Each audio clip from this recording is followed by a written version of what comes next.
is going on, ladies and gentlemen? It's your boy Rufus. We're back with another installment, episode 3 of season 5 of the Rufus Rundown.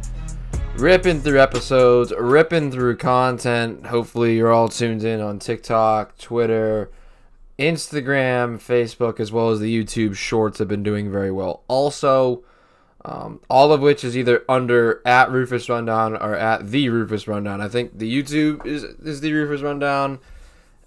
I want to say the TikTok is, and then everything else I think is just at Rufus Rundown.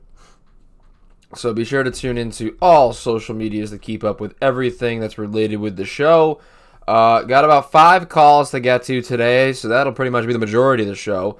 Kind of sets up the topics as well as my playoff predictions for the NFL, my betting picks for this week, because when we take a look back at the results in the last 2 weeks, my record's sitting pretty good. So hopefully I can have continued success, but a little college football playoff, a little NFL playoffs, and actually get some Providence basketball to talk too. Not that I'm a huge college basketball guy until March Madness rolls around, but we get the question, so we're going to take care of it.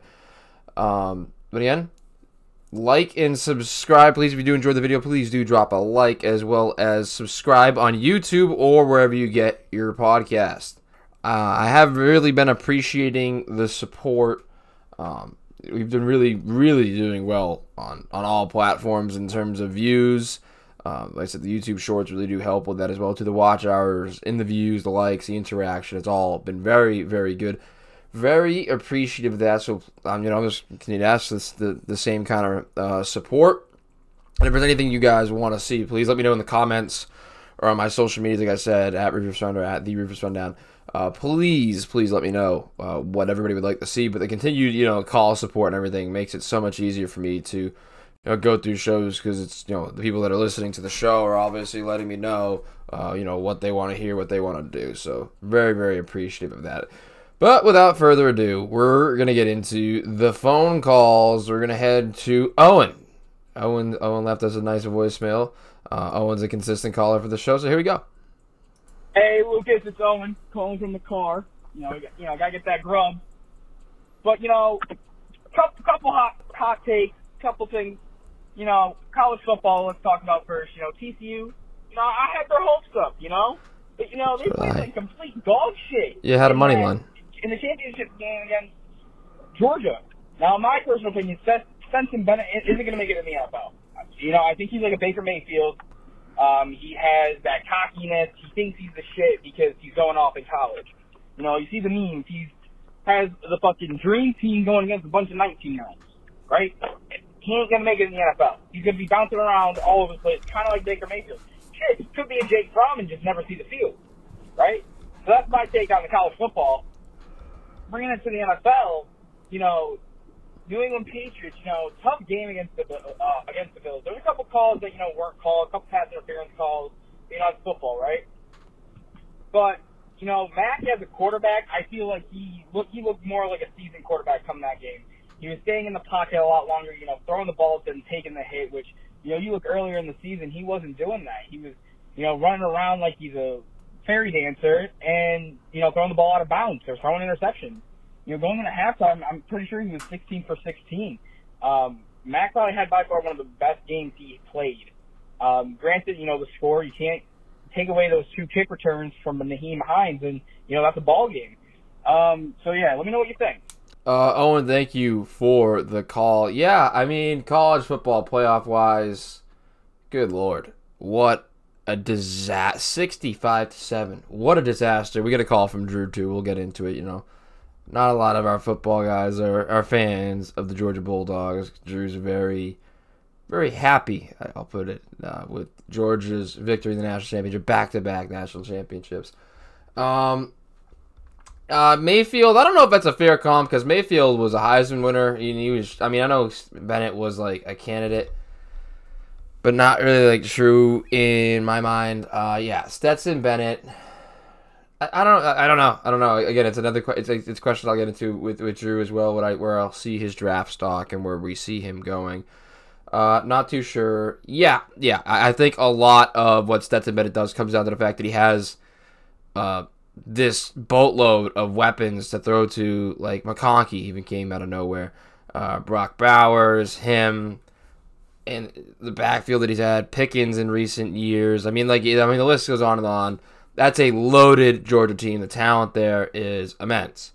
So, again, it's still something to be said that you still have to make certain plays if you're Stetson Bennett, but it becomes increasingly easier when the scheme supports you and gets players open that already can get themselves open just straight up. You just throw it up to them and they make plays.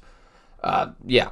The cockiness, yeah. I mean, I want a certain amount of swagger out of my quarterback, though. I mean, if I'm taking a guy, the quarterback position, I don't want arrogance, but yeah, I do want a certain amount of swag. I do want a certain amount of confidence coming from that position because it's a leadership position. And you just want, Joe Burrow. I don't think people would call Joe Burrow cocky because it has a negative connotation, right? Cockiness there's a negative connotation with that. Patrick Mahomes, is he cocky? I mean, I would say Josh Allen too. Is he cocky, or does he just brings an air of confidence? Where do we draw that line? Where is the gray area? I think if you're a quarterback, you got to live in that gray area. Like Tom Brady's not cocky, but he's certainly not confident, an unconfident person. So, is Baker cocky because he's not good enough to back it up? Is that where we draw the line with that connotation, or do we need a certain amount of cockiness, or is it confidence? What are we looking for? And my quarterback, I do want that certain attitude, but you also have to have the ability to back up the energy you're bringing. But in order to sometimes play at a high level, that's just the way those guys mentally just get themselves into a groove. So it's tough to say, but I do want a certain air of confidence coming from my quarterback. Yeah, TCU, though, just disastrous. Max Duggan, tough. I mean, it just looked like they just got flat out outplayed. Guys couldn't get open. Coverage sacks. Just what could go wrong did go wrong. Murphy's Law in full effect in the national championship game. 10-7, I'm like, okay, we got a ball game. I didn't get the first rush. My parlay went right down the drain when Stetson Bennett ran the first one, and it was in. I thought a quarterback was going to run one in. I didn't know if it was going to. I took Duggan, and it ended up being Stetson Bennett. But the rest of that, parlay really did hit. Max Duggan had a rushing touchdown. Brock Bowers over hit. Brock Bowers anytime hit, and I think I had a Stetson anytime. I'm not sure. The over hit single-handedly from Georgia. I went TCU money line. Mistakes were made. There was money to be made if you took the money line. Because it was just such a big line. But clearly there was a reason as to why the spread and the line was so big. 65-7. It's just disastrous. It's gross. Now, we'll segue to, my thoughts on Mac Jones, the Patriots. Listen, they played very well in a game they needed to win, and then, the special teams let them down. That's reality, right? I think that the Patriots, in two phases of that game, offensively and defensively, outplayed the Buffalo Bills. Which is, is understandable considering everything that they went through. And some of it kind of came down to just the emotional willpower. But at the same time, it's just special teams. And special teams has consistently been a glaring issue over the last couple of years. It's always been a strength of Bill Belichick coached teams. And in recent years, it's kind of faltered. The punt team having punts blocked, punts returned. They've shown, the punt return touchdown from Marcus Jones. But there's been this increasing discipline issue within the Patriots. I know a couple players were suspended for not going to rehab, or they were dealing with, internally with some of those concerns. Discipline has never been an issue with Bill Belichick coach teams, and it has become an apparent issue in the last couple of years since Tom Brady has left. I'm not sure if there's a correlation there or if that's just coincidentally, but it is not a good look for Bill Belichick to be struggling, missing the playoffs, not having Tom, and discipline being an issue, and it never has before. It's just a bad look. It's a bad look. I'm not saying I'm calling for Bill's head or I'm calling for Bill Belichick to be fired. Matt Patricia, on the other hand, yes, they are looking for an offensive coordinator. Thank God. I'm not even a Patriots fan. As a matter of fact, I don't like to see the Patriots succeed. I'm not a big fan of Patriots fans, or the majority of the fan base that pisses me off, and that is the majority, which is why I say Patriots fans. I don't mean all of you. Just the ones that piss me off. But that is the majority. So you get grouped in. I'm sorry. Tell your fans to be better. But, yeah, Mac looked very, very comfortable in that game. I don't know if that's just because he was getting used to this. This is his second system in 2 years now. If he was getting used to it, he's going to have a third system in 3. Again, very similar to what Derek Carr has had to deal with in Las Vegas. I'm not entirely sure. Again, I'm not entirely sure what the future's going to hold for Mac Jones in New England. But when he's comfortable, it looks. I'm not saying he can be the guy that leads you, but I don't think he's the first problem you have to address here. I think there's a lot of other glaring weaknesses that you have to address. Special teams being one of the big ones. I mean, you lose that game with special teams. You lost your playoff spot because your special teams unit was poor. Your kickoff team was poor, giving up 2 touchdowns. Be whatever you want to lead into emotional advantages and whatnot. It comes down to the fact that your kickoff team was just flat out not good enough. So yeah, I did think Mac looked good in terms of the running around. Yeah, I mean he has no choice but to stay in the pocket. So I still think he's recovering from that ankle injury. That being one of the main reasons, that he suffered that ankle injury. But I think he looked good. I think the Patriots, again, offensively and defensively, I think outplayed the Bills. And those scores, I think the scoreline supports it too, is that those 2 kickoff return touchdowns. Yeah, anytime you allow 1 kickoff return touchdown, your odds of losing increase exponentially. Never mind if you allow 2. So yeah, I think it came down to special teams, and it wasn't on Mac. The defense, the offense, Mac. It was strictly, I would strictly put it on. No missed calls or anything. Just the special teams unit, the kickoff unit. Alrighty, next up we're going to go to a caller from New York. See what he's got to say. Really good, boss. It's your boy, Timothy, Anthony, me. Just wanted to say, sorry I didn't call him last week. I was too busy crying in the club because Poppy Mike White couldn't clutch it up. But hey, it is what it is. I wanted your take on the C1. Who's the most fraudulent team in this playoff series? I think it's the Cowboys because get Big Down Prescott, throws picks, missed 5 games, so leads the league in fucking interceptions, blows my goddamn mind. But hey, it is what it is. But one more question: if Michigan replaced TCU, how much better or worse do you think things could have been? All right, gang. I'm going to talk to you later. Fuck the Cowboys. Fuck the Patriots. Goodbye. Oh, man. Morrow, thank you for the call. First off, yeah. Rest in peace to Jets. Bright future for the New York Jets, though. I wouldn't stay depressed too long in the off season. I think you guys got a bright future. You just need to figure some shit out at the offensive line and quarterback. But yeah, I think there's a bright future for the New York Jets and their coaching staff and everybody that's involved there. Who is the most fraudulent team in the NFL playoff? Oh, we'll stick with college football. Maybe I should. We'll go. I'll stick with the segment college football. What was the score of Michigan versus Georgia last year? I mean, realistically, that'd have been 34-11. So it would have been a little better. It would have been a little better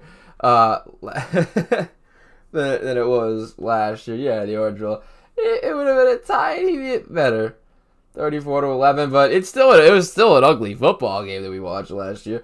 All right, so the reality of it is that the number 2 team in the country was Michigan. The number 3 team in the country was TCU. The number 4 team in the country was Ohio State.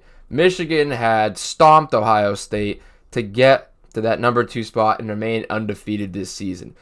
TCU upsets Michigan big time. Was not expected. They were 6.5-point underdogs. And Ohio State takes, Georgia to that last kick where the Ohio State kicker misses. So now you have the number 2 team in the country that was beat by number 3. That number 3 team has now beat the number 2 team in the country that had just stomped out the number 4 team in the country. And the number 4 team in the country took the number 1 team in the country, Georgia, to the very last second of the ball game. So your expectation is a good game. Then you look at the 13.5, I think it was 13.5 point, 12.5 to 13.5 point spread, depending on where you were looking at it from. So you're like, okay, well, they're big underdogs, but their first time there, it's TCU, well, not first time, well, in the first time in this playoff. It's TCU, it's a first-year coaching staff, how bad can it really be? Oh boy, did it get bad. How much better would it have been? It wouldn't have been 65-7. It wouldn't have been 65-7, but it's clear that Jim Harbaugh in the big game in college, not too good. Not too good at all. Because they just continue to, fumble in those games. They just continue to struggle It would have been better than 65-7.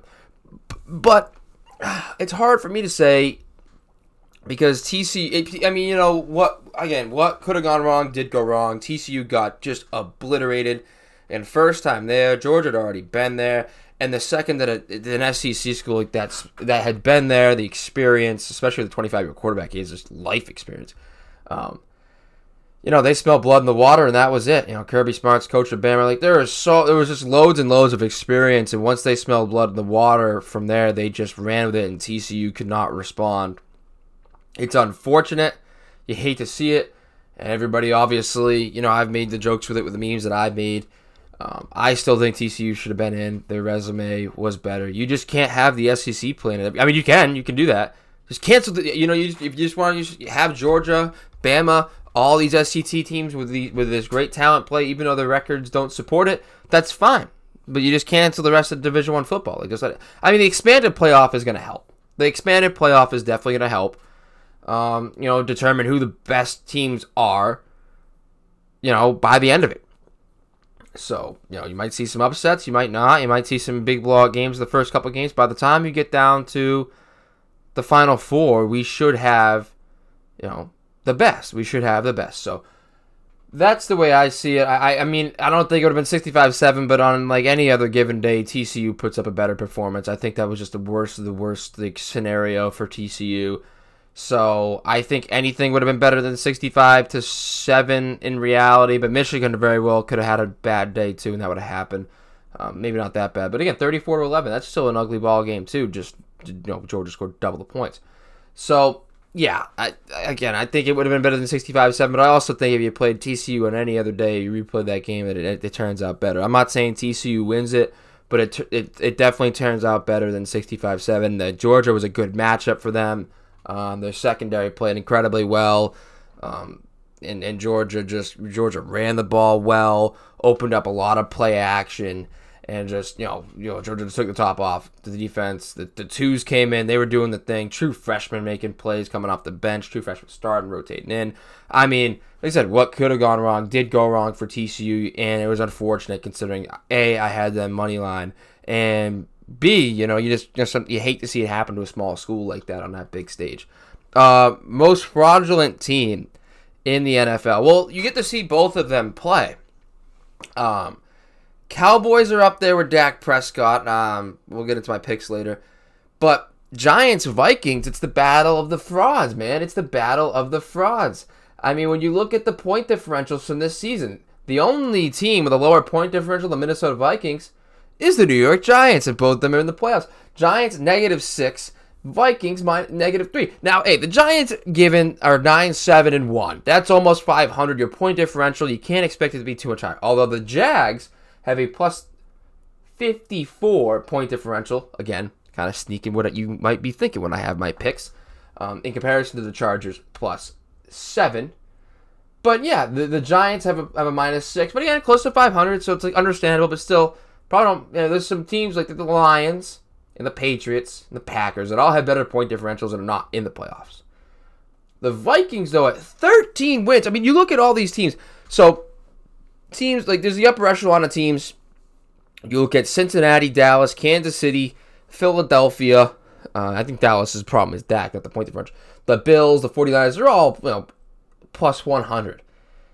The Bengals at plus 96. Jags, plus 54. Ravens are up there as well, but now without Lamar Jackson, that's a whole other story. But yeah, for a 13-win team to have a negative point differential, they've been great late in games. But man, your luck's gonna run out. It's gonna run out eventually. But then again, longer enough. But then again, like the Giants too are just. Again, battle of the frauds. I mean, there's some teams that don't belong that are gonna make it through and try to get hot at the right time. Again, I think Dak doesn't make Dallas fraudulent. You just have to acknowledge that Dak is not the guy that's gonna lead a team. Who do I think the Vikings are more fraudulent than the Giants. So I think the most fraudulent team in the NFL playoffs is the Minnesota Vikings. Next up, we're gonna go to my boy Drew. who's very, very happy with the result that we saw in the college football playoff. Georgia fan, Drew Lawrence. How we doing, Rufus? You know who the fuck it is.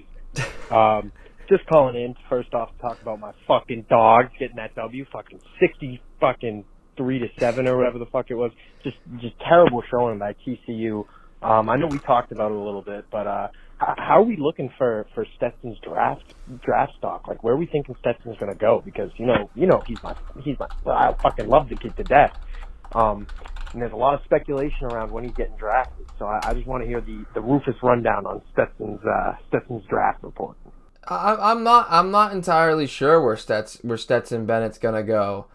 I'm gonna look up an article, on his draft stocks. He was gonna go. I mean, I certainly think he's probably gonna be a late round pick, right?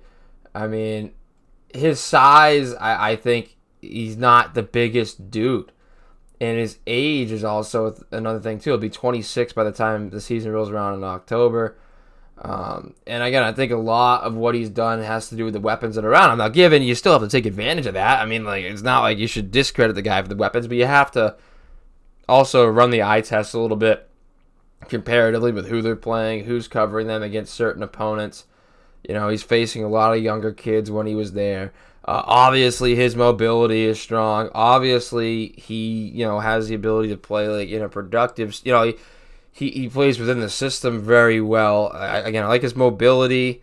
Again, size is his thing. I don't think his arm strength is all that great, but I also don't think it's that bad. I mean, he's a pretty accurate thrower of the football. I'm not. Again, he's looking like a backup kind of guy.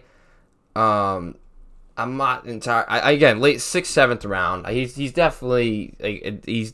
I think he'll get drafted 6th or 7th round, and he might get a shot to start at some point in his career. But off the bat, I don't see it. But then again, I've been wrong with stuff like that. Look at Brock Purdy right now. Could he be a Brock Purdy, a game manager that falls in line with the right team late? I absolutely do think so. Do I think something like a team like the New England Patriots could run him in there and he could have his story? Maybe. Do I see a team like the Jets maybe taking a shot on him late if they do decide to draft a quarterback again this year, or if they trade for one and take a shot on him late? Absolutely do see the Jets maybe taking a possibility on the kid. Any good quarterback coach, maybe I could see the Saints doing it, kind of like Ian Book like. I mean, any type of quarterback, whisperer in a sense might be willing to kind of work with him, because you look really good on the scout teams. You can do a lot with him as a scout quarterback as well. So he's on your roster, setting him up as the scout quarterback. I'm sure there's a lot that he could do that can be productive for your football team. But yeah, definitely a late round pick. I wish the kid the best. I love his story. Walking on, then transferring to a junior college, transferring back, everything that he's gone through. I'm incredibly happy for the kid because he's got a really, really cool story, and I wish him nothing but success in the future. Now we got a PC basketball call, and I haven't watched much college basketball, but I'm going to try to address this as best that I can. What's going on, Lucas? It's Tyler Sumner here. I just wanted to get in your quick reaction to the Providence Friars being ranked at 19th in the country. Obviously, this is huge for Providence because they're the hottest team in college basketball. But I want to get your thoughts on the Friars, the player that you see in Bryce Hopkins, and also just the team around, and Ed Cooley. How do you think he's been coaching this year? And overall, your thoughts on Big East basketball and where you could see Providence ending up this season in the final rankings, perhaps, if they keep this momentum up. Thanks. Well, the Big East is obviously just an absolute powerhouse when it comes to college basketball, right? So if you go undefeated in the Big East, which they're currently undefeated in the Big East, obviously we're gonna see them do very well in terms of the rankings. The only team that I think is hotter. Xavier has also put together a very good win streak. If you take a look at the Charleston Cougars, I think the Charleston Cougars have won 15 in a row. That's pretty impressive. The Charleston Cougars at 22, of course, playing in a weaker conference, I think, are way far and above the hottest team in college basketball. They actually just beat one of the other hotter teams in college basketball. They beat UNC Wilmington by 2, who had also won like 13 or 14 in a row, again, in the same conference. Yeah, but I believe it's not 15 in a row now for the Charleston Cougars. But yeah, Providence has won, 9 in a row, I think the Charleston Cougars have won in a row. Undefeated in the Big East. They got Marquette coming up, Tyler Kolek, a local kid. Again, the Friars are a team that I've been talking about. My dad actually go see, make a little trip down to. It's no longer the Dunkin' Donuts Center. What is it? Is it like the Mika Pavilion? I think it is. It'll always be the Dunk to me. But yeah, Bryce Hopkins is obviously having a good season. 16 points per game, shooting almost 50% from the field. He's a 6'7". He's kind of a that 3-4, that in between big. Small forward wing player. Devin Carter is a 6'3". They're sophomore. Bryce Hopkins is young as well too. If I'm not posting on social media, I don't feel seen. Oh my God, what's going on? No, keeping my eyes on the road. Audio. There we go. Sorry about that. I'm gonna mute that real quick. Yeah, I mean, they have a lot of transfers, right? I mean, this team has been put together mainly off transfers. Devin Carter coming from the University of South Carolina. Bryce Hopkins coming from the University of Kentucky, if I'm not mistaken. But yeah, he's that tweener. He's a bigger wing player. I said I haven't watched much of how they look to play basketball. But Ed Cooley's had a lot of success in these recent years. He's done very well with the teams they have. A couple of tournament teams. He's just really started to put together a really solid program.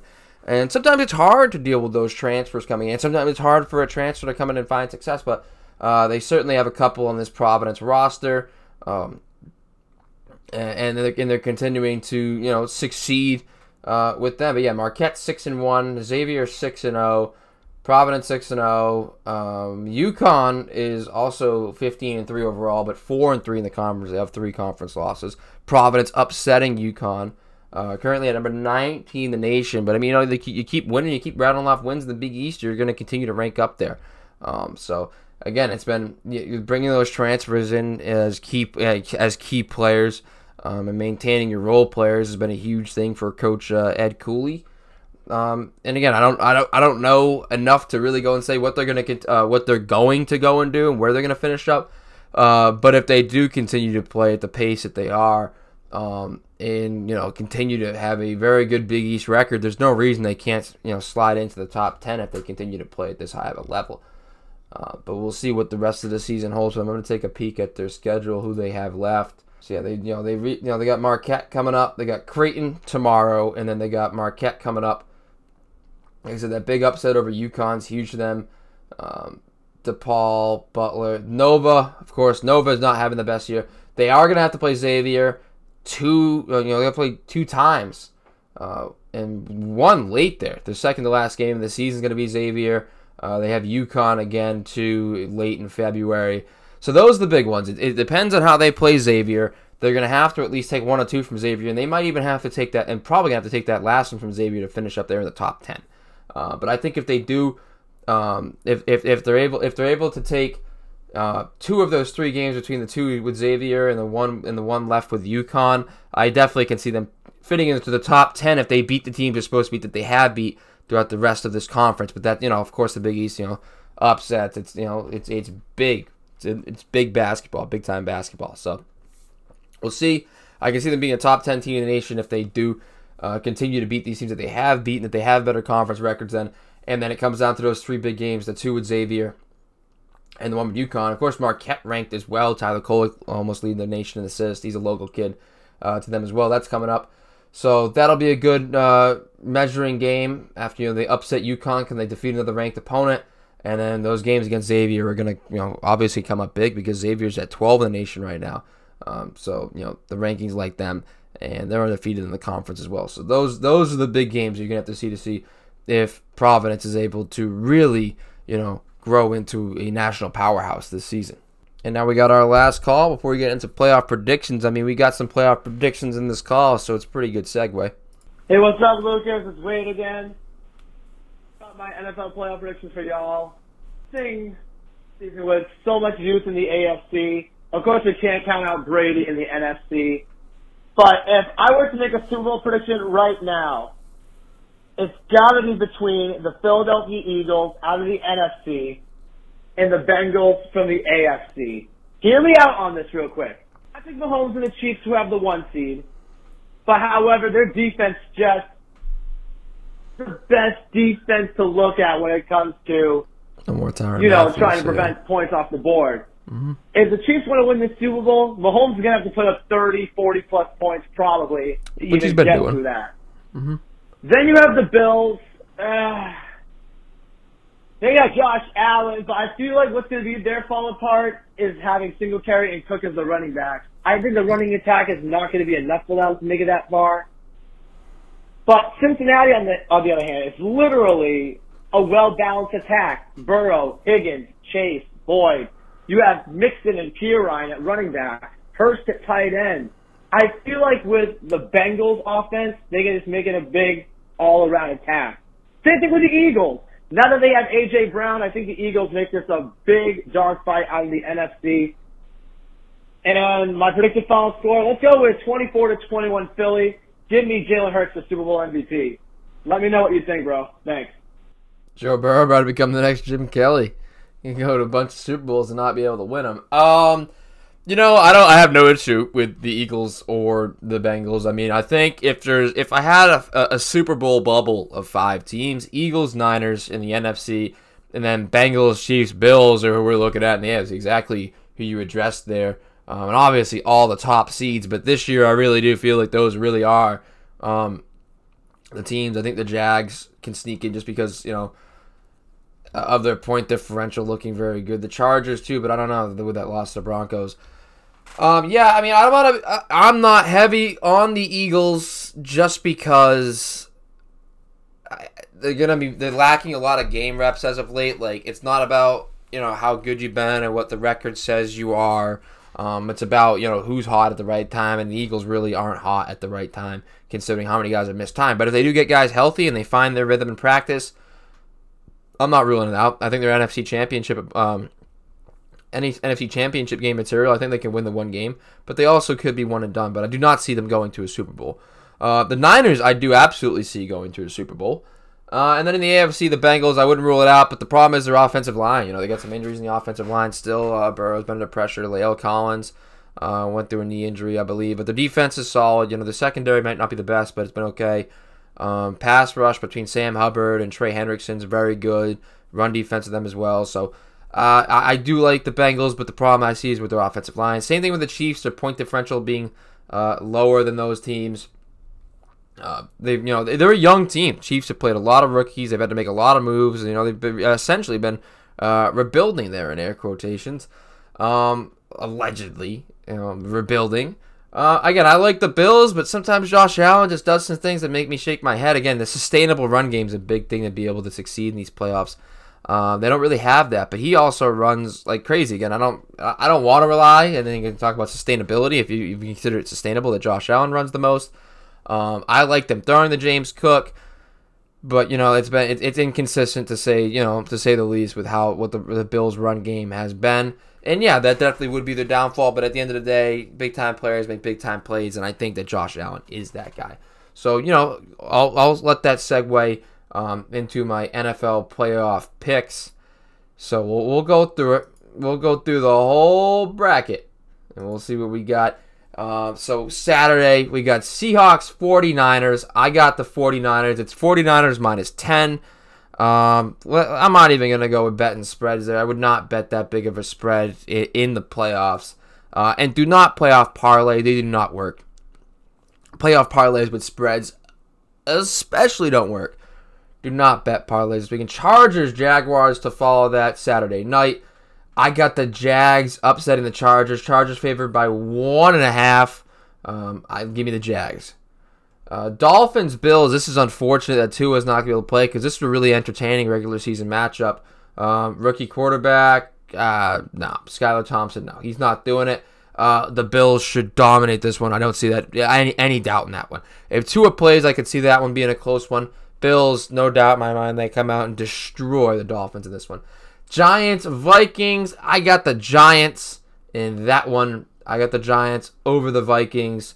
Fraud v. fraud is what I've called it. And I'm rocking with the New York Giants as the less fraudulent team, the Minnesota Vikings. Ravens-Bengals, give me the Bengals to win in that one. And then Cowboys-Buccaneers on the Monday night football. I'm going Buccaneers. Again, I just don't see Dak Prescott losing. Dak Prescott beating Tom Brady. My God, I almost just really butchered that one. Yeah, I do not see it happening. I just don't see Tom Brady losing to losing to Dak Prescott. I just don't see it. So I got Jacksonville moving forward. I got Cincinnati moving forward, Buffalo moving forward. So it'll be Cincinnati, Buffalo in the divisional, and then Jacksonville will be playing Kansas City, which I think is a really, really cool thing to have, that Buffalo-Cincinnati rematch. That's going to mean a lot to the Bills. Again, I think Philly will be taking on the Giants. San Fran will be playing Tampa. I see San Fran beating Tampa, and then I see Philly beating the Giants. It'll be Philly 49ers in the NFC, and in the AFC, I got Buffalo beating Cincinnati. And then, honestly, this one between Jacksonville and KC, I can't just have both 1 and 2 seeds going up against each other. That's going to suck. I mean, I can't just let that happen. I mean, I could mix it up here. And do I think it's more likely to be Jacksonville, or do I think it's more likely to... give me the Jags. Give me the Jags over KC in a big upset in the divisional. And then I got Jags, Buffalo. Buffalo goes to play the 49ers and beats them in the Super Bowl. That's my playoff predictions. I see the Bills 49ers as the Super Bowl. However it happens, however they get there, Bills 49ers is 100% my pick. And I got the Bills winning this Super Bowl by a score of 33-28. So, we'll see what the spread will end up coming out to be. But 33-28 is going to be my pick for the Buffalo Bills over the San Francisco 49ers. Again, I wish it was going to be more entertaining, because I just don't see Baltimore nor Miami competing, nor do I see Seattle competing. But, I've been wrong before. I would have rather seen the Detroit Lions. I mean, Dan Campbell's out here just putting his nuts out in the line, just calling... hook and ladder fake screenplays, and they're making plays in a game and you have to win just for the sake of it. Aaron Rodgers just not able to compete with the rookie Kirby Joseph in the secondary. The Lions flat out outplaying them. They deserved better from Baker and the Rams. I wish it was the Lions, and I wish that there was more of a chance that the Niners were going to get upset by them. But in reality, I think the Niners are the best team in the NFC, even with Brock Purdy. That's the only issue that you see, is the inexperience with him at quarterback. It's the only weakness they have, and he's looked like a veteran. He looks like one of the best. He's probably the best last pick ever. Maybe not the best last quarterback taken off the board, but he just looks fantastic. He looks like a veteran. But again, rookie QBs in the Super Bowl, I don't even know the last to make it. Historically, the success cannot be great. So I'm not going to be rocking at all with Brock Purdy if it comes down to that. But I do see the Niners getting there. And again, I think this is just the Bills' year. I think there's a lot of emotional backing for them to go do the damn thing. And they're going to go play it. And they're a high-level football team anyways. Even before the whole situation with Damar Hamlin, I certainly would have taken the Bills to win the whole thing. But now, more specifically, with even more emotional support there, I definitely see the Bills taking this Super Bowl this year. That's all the time I got. I appreciate everybody who called into the show. We're going to have some more takes in the coming weeks. I continue to see this Jason Tatum MVP hype, and I'm not about it, because you can't have... And there's Jaylen Brown MVP hype too, which, I have no problem with either of those two guys playing well, but when it comes down to the MVP, your value, if you have two MVPs, you have none. Anyways, we'll get into all that. I'll break all that down in the coming shows, in the coming episodes. Please continue to follow on social media, Twitter, Instagram, the YouTube Shorts I post as well, TikTok, all the Rufus Rundown, or at Rufus Rundown. One of the two will get you where you need to go with those. Links are also in the description of the video. And please continue to like and subscribe. If you're listening on any of these services that is not YouTube, please subscribe and leave a nice review. And if you're watching on YouTube, please remember to drop a like and subscribe. Comments appreciated as well, too. I hope everybody enjoyed the calls. Hope everybody enjoys calling in. Please continue to leave me text and voicemails. The number's there. Anybody can call. It's not just, it could be anybody. If you're listening from anywhere, there's no fee. It's free. Give me a call, 508-216-0858. But that is all the time we have today. It is your boy Rufus, signing off.